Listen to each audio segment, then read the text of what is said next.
नमस्कार, स्वागत है आपका आर्य न्यूज में। मैं हूं आपके साथ सुमन पाल। शनिवार को दिल्ली में न्यूनतम तापमान 11.1 डिग्री सेल्सियस तक पहुंच गया है, जो इस साल सर्दी के सीजन का सबसे कम तापमान है। अब दिल्ली के पारा में लगातार गिरावट दर्ज की जा रही है और जिससे ठंड में भी बढ़ोतरी हो रही है। आने वाले दिनों में ये और ज्यादा बढ़ेगी और शनिवार को अधिकतम तापमान 27.4 रहा है और मौसम विभाग के अनुसार तापमान में गिरावट आज भी दर्ज की जाएगी और इस साल का सबसे कम न्यूनतम तापमान रहने की भी संभावना है। दिल्ली में आज न्यूनतम तापमान 10 और अधिकतम तापमान 26 डिग्री सेल्सियस रहने का अनुमान है। मौसम विभाग ने पहले ही इस बात की संभावना जताई थी कि 14 नवंबर तक दिल्ली में तेजी से पारा गिरेगा। इस साल का सबसे ठंडा दिन होगा और इसके साथ ही आपको बता दें कि आज उथला कोहरा रहने का भी अनुमान जताया गया है, जिससे दृश्यता कमी रहेगी और मौसम में नमी 55 से 90% के आसपास रहने की भी संभावना है। आईएमडी के पूर्वानुमान है कि आने वाले दिनों में मौसम अब लगभग ऐसा ही रहने वाला है और कोहरा छाया रहेगा, साथ ही पारा में गिरावट दर्ज की जाएगी। वहीं दिल्ली की वायु गुणवत्ता की बात करें तो ये लगातार लोगों की परेशानी का सबब बना हुआ है। आज वायु गुणवत्ता सूचकांक में भी बहुत खराब स्तर पर है और एक्सक्यूआई में भी 380 दर्ज किया गया है, जबकि 2.5 पीएम मानक 181.96 घन मीटर है। और वहीं नोएडा की बात की जाए तो वहां पर वायु गुणवत्ता सूचकांक भी बहुत खुराक और खराब है और इसके साथ ही आपको बता दें कि मौसम के कारण फरीदाबाद में भी 300 कई ज्यादा है और गाजियाबाद में भी ऐसा ही मौसम बने रहने का अनुमान है। इससे अंदाजा लगाया जा सकता है कि दिल्ली के साथ साथ एनसीआर में वायु प्रदूषण पूरी तरह से फैला हुआ है। आपको बता दें कि एक्सक्यूआई को 0 और 50 के बीच अच्छा 51 और 100 के बीच में संतोषजनक और 101 और 200 के बीच में मध्यम और 201 और 300 के बीच खराब और 301 और 400 के बीच बहुत खराब और 401 और 500 के बीच गंभीर श्रेणी में माना जाता है।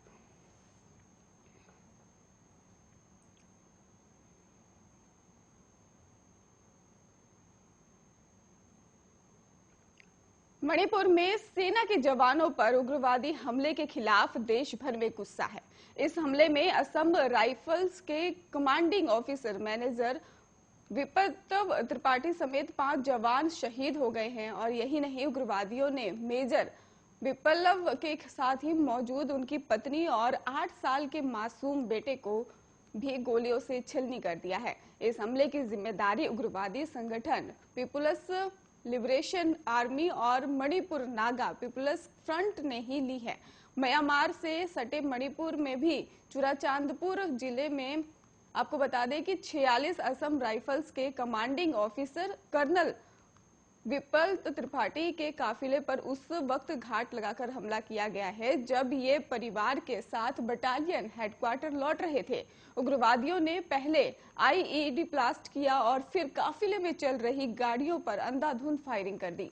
पहले हमले में आपको बता दें कि प्लानिंग इतनी पुख्ता थी कि किसी को भी संभावना मौके से नहीं मिला और इसके साथ ही आपको ये भी बता दें कि यहाँ पर कई लोग मौजूद थे और आशीष ने मौके पर ही दम तोड़ दिया। इस हमले में मेजर और इनके परिवार के अलावा राइफलमैन सुमन और स्वर्गीयानी खतनई कोनक आरपी मीणा श्याम दास में शहीद हो गए हैं। और आपको ये भी बता दें कि कर्नल विप्लव त्रिपाठी इसी साल मई के महीने में ही मणिपुर में तैनात हुए थे। मणिपुर हमले को लेकर पूरे देश में गुस्सा नजर आ रहा है और राष्ट्रपति रामनाथ कोविंद, प्रधानमंत्री नरेंद्र मोदी, गृह मंत्री अमित शाह और रक्षा मंत्री राजनाथ सिंह समेत तमाम राजनेताओं ने घटना पर गहरा शोक जताया है। पीएम मोदी ने ट्वीट पर लिखा है कि मणिपुर में असम राइफल्स के काफिले पर हुए हमले की कड़ी निंदा करता हूं। मैं उन सेनानियों और परिवार के सदस्यों को श्रद्धांजलि देता हूं जो आज शहीद हुए हैं। उनके बलिदान को कभी भुलाया नहीं जा सकेगा और दुख की इस घड़ी में मेरी संवेदनाएं और शोक परिवार के साथ है। बता दें कि पिछले 6 सालों में मणिपुर में म्यांमार बॉर्डर के करीब ये दूसरा बड़ा हमला है। साल 2015 में चुराचांदपुर में भी सेना की डोगरा रेजिमेंट में भी एक काफिले पर बड़ा हमला किया गया था, जिसमें 19 सैनिक शहीद हो गए थे।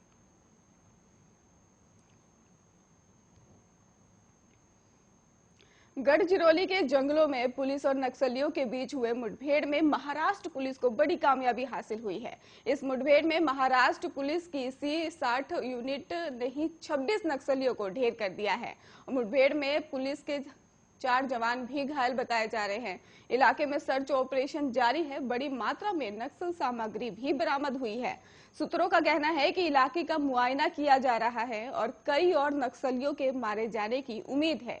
एक पुलिस अधिकारी ने जानकारी दी है कि पुलिस की कमांडो टीम को सूचना मिली थी कि कुछ नक्सली छत्तीसगढ़ के जंगलों में गढ़चिरौली जाने वाले हैं। उन्होंने कहा कि मुंबई से करीब 920 किलोमीटर दूर जिले के 11 वन क्षेत्र के घनौरा में शनिवार सुबह पुलिस की टीम के तलाशी अभियान के दौरान ही मुठभेड़ शुरू हुई और जिला पुलिस अधीक्षक अंकित गोयल ने यह भी कहा कि हमें जंगल से अभी तक 26 नक्सलियों के शव मिले हैं। सूत्रों के मुताबिक नक्सलियों की पहचान का अभी तक पता नहीं चल पाया है, लेकिन मृतकों के नक्सलियों के एक प्रमुख नेता के भी शामिल होने की संभावना है। अधिकारियों ने पहले बताया कि मुठभेड़ में 4 पुलिसकर्मी भी गंभीर रूप से घायल हुए हैं और उन्हें उपचार के लिए भी हेलीकॉप्टर से नागपुर ले जाया गया है। जिला आपको बता दें कि छत्तीसगढ़ की सीमा से सटा हुआ है और आपको ये भी जानकारी दे दें कि नक्सलियों के खिलाफ ऑपरेशन के लिए बनाई गई 60 यूनिट का ये अब तक का सबसे बड़ा सफल ऑपरेशन बताया जा रहा है। सर्च ऑपरेशन के दौरान पुलिस को वहां से बड़े पैमाने पर हथियार और नक्सल साहित्य मिले हैं।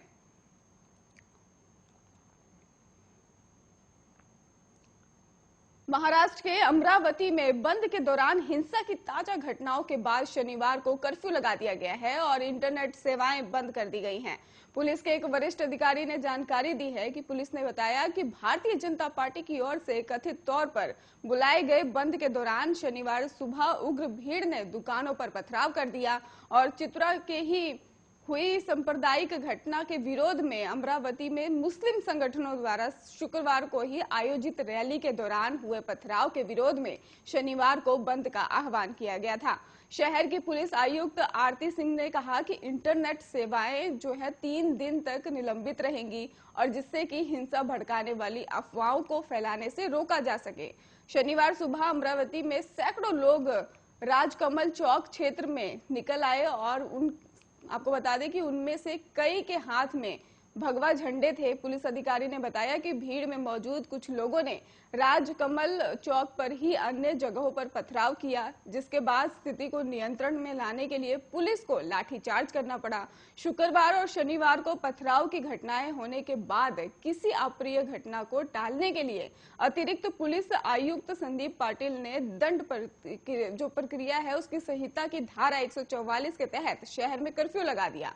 आदेश के अनुसार चिकित्सा संबंधी आपात स्थिति को भी छोड़कर लोगों को अपने घरों में बाहर न निकलने की अनुमति कही गई है और किसी एक जगह पर 5 से ज्यादा लोगों के इकट्ठे होने की इजाजत नहीं है। त्रिपुरा में हुई घटनाओं के विरोध में शुक्रवार को मुस्लिम संगठनों ने अमरावती, नांदेड़, मालेगांव और वाशिम और यतमाल में भी रैलियां निकाली थी और इस दौरान पथराव की घटनाएं हुई।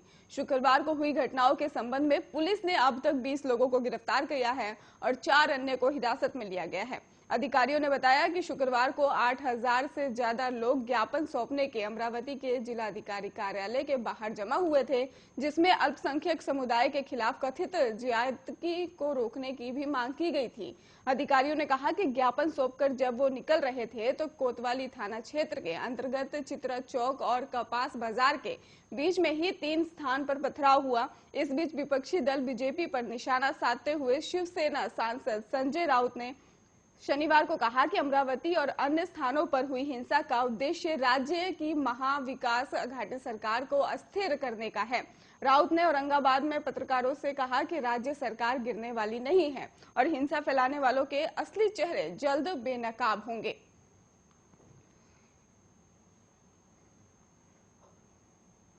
उत्तर प्रदेश के कासगंज में पुलिस हिरासत में युवक अल्ताफ की मौत हो गई है और इस मौके आपको बता दें कि इस पूरे मामले में मृतक के पिता चांद मियां की तहरीर के आधार पर अज्ञात पुलिसकर्मियों के खिलाफ हत्या का मुकदमा दर्ज किया गया है।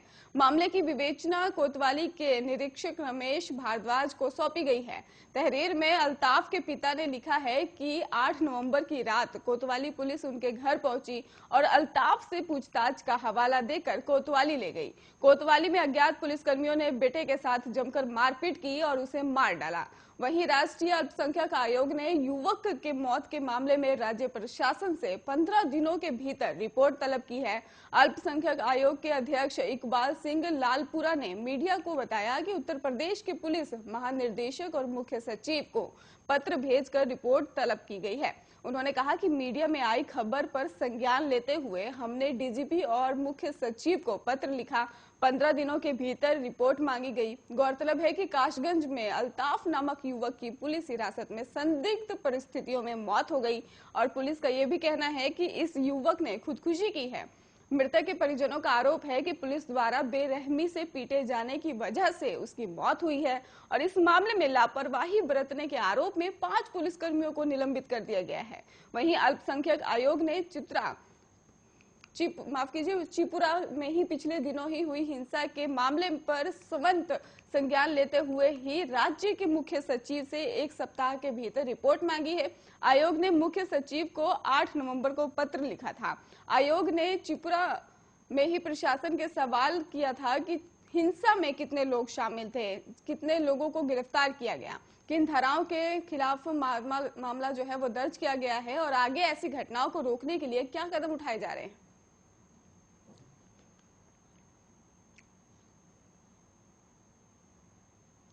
नोबेल शांति पुरस्कार सम्मानित मलाला यूसुफजई ने ही शादी करने से फैसले से बारे में एक निबंध लिख दिया है और आपको ये भी बता दें कि 9 नवंबर को इंग्लैंड के बर्मिंघम में ही असम मालिक के साथ ही शादी के बंधन में बंधी हैं और जैसे ही उन्हें ये घोषणा की, लोगों ने उन्हें शुभकामनाएं दी हैं। कुछ यूजर्स ने ट्वीट पर यह भी कहा है कि इस साल जुलाई में मलाला ने ही वोग मैगजीन को दिए एक इंटरव्यू में कहा है कि मुझे अभी भी समझ में नहीं आया कि लोगों को शादी क्यों करनी है। अगर आप अपने जीवन में एक व्यक्ति को चाहते हो तो आपको शादी के कागजात पर हस्ताक्षर करने की क्या जरूरत है, ये सिर्फ एक साझेदारी क्यों नहीं हो सकती।